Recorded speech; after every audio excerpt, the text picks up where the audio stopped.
जर का मेडिकल फील्डमध्ये ॲडमिशन घ्यायची असेल, तर आपल्याला नीट थ्रू ॲडमिशन घ्यावी लागते. त्याचसाठी आपल्याला काउन्सिलिंग प्रोसेस म्हणजेच ॲडमिशन प्रोसेस ही करावी लागते. तर ती प्रोसेस कशी असते, काय-काय करावं लागते व आपल्याला ती प्रोसेस करायला किती फीज लागते, हे सर्व आपण या व्हिडिओमध्ये सविस्तरपणे डिस्कस करणार आहे. तर व्हिडिओ शेवटपर्यंत नक्की बघा. व्हिडिओ आवडल्यास व्हिडिओला लाईक आणि चॅनलला सबस्क्राईब करा. नमस्कार मित्रांनो, मी डॉक्टर यश.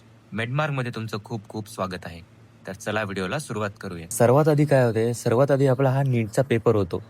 नीटचा पेपर लागल्यानंतर त्याच्यानंतर आपला नीटचा रिझल्ट येतो. नीटचा रिझल्ट लागल्यानंतर त्या रिझल्टमध्येच आपल्याला आपला ऑल इंडिया रँक कळतो, म्हणजेच AIR कळतो. यामध्ये आपण भारतातून कितव्या नंबरवर आहे हे आपल्याला कळते. तर काय होतं, जेव्हा ऑल इंडिया रँक येतो त्यानंतरच 2 काउन्सिलिंग चालू होतात. सर्वात आधी जी काउन्सिलिंग चालू होते ती ऑल इंडिया कोटाची काउन्सिलिंग चालू होते. म्हणजेच तुम्हाला जर का ऑल इंडियामध्ये जर का ॲडमिशन घ्यायची असेल, कुठे दुसरीकडे जर का ॲडमिशन घ्यायची असेल, म्हणजे जी MCC काउन्सिलिंग आपण म्हणतो, त्यामध्ये जर का तुम्हाला पार्टिसिपेट करायचं असेल तर तुम्ही ऑल इंडिया कोटामध्ये जाऊ शकता. पण जर का तुम्हाला स्टेट कोटामध्येच ॲडमिशन घ्यायची आहे, जसं आपण जर का महाराष्ट्र कोटाचं एक्झाम्पल घेतलं, तर आपल्याला जर का समजा महाराष्ट्रामध्येच ॲडमिशन घ्यायची आहे, तर आपली एक रेग्युलेटिंग बॉडी आहे ज्याला आपण CET सेल म्हणतो. त्या महाराष्ट्रात ज्या सर्व ॲडमिशन्स आहेत ती CET सेलच करते. तर काय होते, काही दिवसानंतर आणि आपली जी काउन्सिलिंग आहे स्टेट कोटाची ही ऑल इंडिया कोटासोबत सुरू होत नाही. सर्वात आधी तर ऑल इंडिया कोटाची ॲडमिशन चालू होते आणि नंतर काही दिवसानंतर आपले स्टेट कोटाचे ॲडमिशन्स चालू होतात. तर हे कसं होतं या आपण बघू.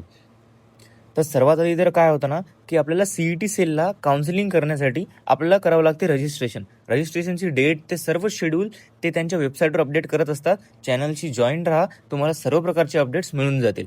तर रजिस्ट्रेशन आपल्याला MBBS असो, BDS असो, BMS असो, BHMS असो किंवा फिजिओथेरपी असो, काहीही असो, सर्वांना एक सोबतच रजिस्ट्रेशन करावं लागते.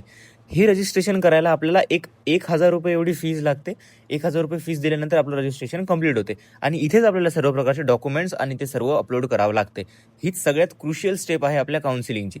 त्यानंतर काय होते मित्रांनो, रजिस्ट्रेशन झाल्यानंतरच काही दिवसांनी आपल्याला SML येतो. SML म्हणजेच स्टेट मेरिट लिस्ट येते.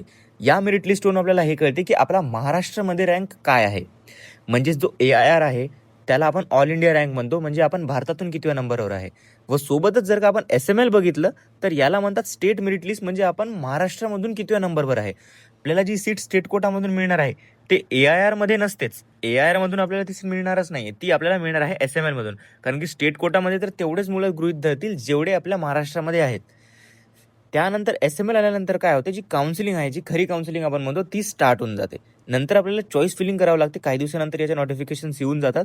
नंतर आपल्याला चॉईस फिलिंग करावं लागते. चॉईस फिलिंग म्हणजे काय आहे हाही व्हिडिओ आपण लवकरच आणूया. तर चॉईस फिलिंगचं कसं असते हे आपण बघू. तर बेसिकली जे CET सेल आहे यांनी हे 3 ग्रुप डिवाइड केलेले आहे. ग्रुप A, ग्रुप B आणि ग्रुप C. ग्रुप A मध्ये MBBS आणि BDSचे ॲडमिशन्स होतात. ग्रुप B मध्ये BAMS, BHMS आणि BUMSचे ॲडमिशन्स होतात आणि ग्रुप C मध्ये BPTH म्हणजेच फिजिओथेरपीचे ॲडमिशन्स होतात. आणि सोबतच जी चॉईस फिलिंग असते, जी ही पुढच्या राऊंड्सची प्रोसेस असते, ती या तिन्ही ग्रुपची सारखीच असते मित्रांनो. त्यामध्ये काहीच फरक नसतो की याच्यासाठी काही वेगळं करावं लागते, त्याच्यासाठी काही वेगळं करावं लागते, असं काहीच नसते. सर्व ग्रुपची जी काउन्सिलिंग असते ही सारखीच असते. सारखेच राऊंड्स होतात, सारख्याच प्रकारे तुम्हाला कॉलेज अलॉट होतं, काहीच फरक नसते. सर्वात आधी ज्या ग्रुपची काउन्सिलिंग चालू होते ते असते ग्रुप A, म्हणजेच MBBS आणि BDSची काउन्सिलिंग सर्वात आधी चालू होते. आता आपण बघू की नेमकं राऊंड्स असतात ते कसे चालतात. तर सर्वात आधी काय होतं ना, सर्वात आधी आपला राऊंड 1 स्टार्ट होतो. राऊंड 1 स्टार्ट झाल्यानंतर आपल्याला राऊंड 1 साठी चॉईस फिलिंग करावं लागते. नंतर काय होतं, चॉईस फिलिंग झाल्यानंतर आपल्याला राऊंड 1चा रिझल्ट येतो. त्यामध्ये तुम्हाला कॉलेज अलॉट होतात की नेमकं त्या त्या रँकवर तुम्हाला कोणकोणते कॉलेज अलॉट झाले हे तुम्हाला कळून जातं.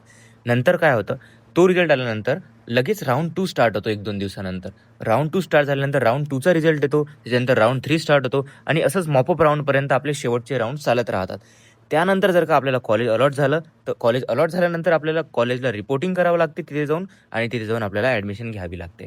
तर अशाच प्रकारे त्यानंतर ग्रुप Bची काउन्सिलिंग चालू होते, ज्यालाच आपण आयुष ग्रुप म्हणतो. म्हणजे त्याच्यामध्ये BAMS, BHMS आणि BUMS येतात.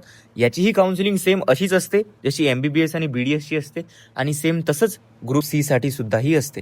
फरक फक्त एवढा असतो की जी ग्रुप एची काउन्सिलिंग आहे ही सर्वात आधी चालू होते, ग्रुप बीची त्याच्यानंतर चालू होते आणि ग्रुप सीची त्याच्यानंतर चालू होते. म्हणजे फक्त यांच्यामध्ये काही दिवसांचा गॅप असते किंवा काही महिन्यांचा गॅप असते. बाकी सर्व काउन्सिलिंग प्रोसेस ही सेमच असते. ही आपल्या स्टेट कोटाचे ॲडमिशन्स होतात. हे या सर्व CET सेलनुसार होतात व यामध्ये सर्वात जर का कोणती इम्पॉर्टंट स्टेप असेल तर ती आहे रजिस्ट्रेशन. खूप मुलांना त्यांची सीट गमवावं लागते. काही अशा खूप क्षुल्लकशा चुकांमुळे त्यांना त्यांची सीट गमवावी लागते. तर माझं म्हणणं फक्त एवढं आहे की तुम्ही काउन्सिलिंग करा. चांगला काउन्सिलर हायर करा. मी असं म्हणत नाही की आमच्याचकडून काउन्सिलिंग करून घ्या. ज्यांच्या कोणाकडून तुम्हाला काउन्सिलिंग करायची आहे करा. पण बस अचूक काउन्सिलिंग करा. आपल्याला सीट गमवायची नाही आहे. नीटचा पेपर तुम्ही दिलेला आहे. तुमचा रिझल्टसुद्धा आलेला आहे. तुम्ही तुमच्या परीने तुमचे काम केलेले आहे. आताच्या पुढच्या कामासाठी तुम्ही कोणतीही चूक होऊ देऊ नका. तर या व्हिडिओमध्ये एवढंच. भेटूया पुढच्या व्हिडिओमध्ये. तोपर्यंत जय हिंद, जय महाराष्ट्र. मेडमार्ग तुमच्या सेवेत.